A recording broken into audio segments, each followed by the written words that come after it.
Welcome to the Windows Computer and Technology channel, and of course, it's the 1st of April, and every 1st of the month, what do? We look at the Windows market share, and this is an interesting trend now that is starting to show. So this comes from StatCounter Global Stats, which is a company that looks at versions of Windows through different apps.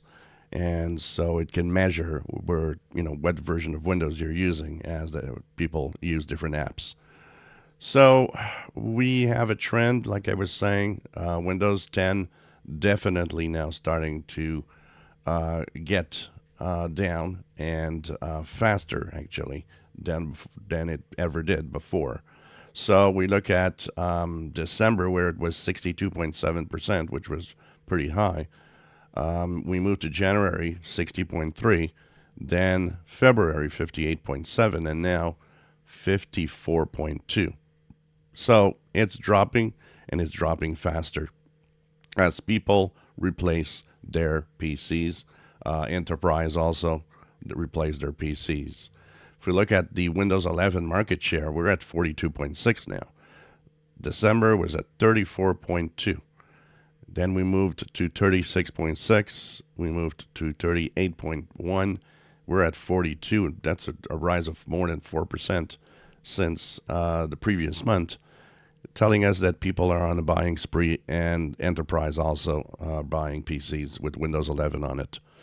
So we definitely see that this now is a trend, and that will also tell us that there's going to be a tipping point.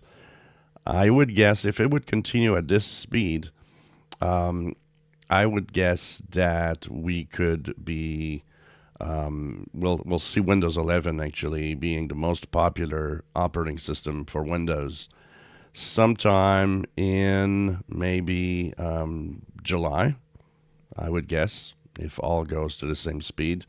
If we take, 3% per month, for example, for out of Windows 10, we will, of course, put 3% higher on Windows 11.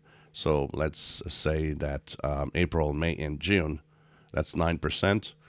You take 9% off Windows 10, we're at 45%. You add that 9% to Windows 11, it'll be at 49%. So that means June and is probably going to be the tipping point, even May. If it continues at that speed, of course. So this is going to be interesting to see, because Microsoft can't wait for you to ditch Windows 10, of course. This has a lot to do also with the marketing. We told you so many times that Microsoft doesn't tell you that there's an extension of 1 year, so most people don't know that they could keep their PC another year with Windows 10. And pretty much no one knows about Zero Patch unless you're, a little more techie or you follow a channel like this. You will not know that there's Zero Patch that can also be used to extend your Windows 10. So most people will move on to a new computer. So clearly there's a trend now, and by the end of the year, going to be interesting to see Windows 11's market share, but it will be above 50, and if it would continue at this pace and there's nothing special happening, probably even going close to or beating 60%. So we'll see what happens with all of this as the time goes by. If you enjoy my videos, please subscribe, give us thumbs up. Thank you for watching.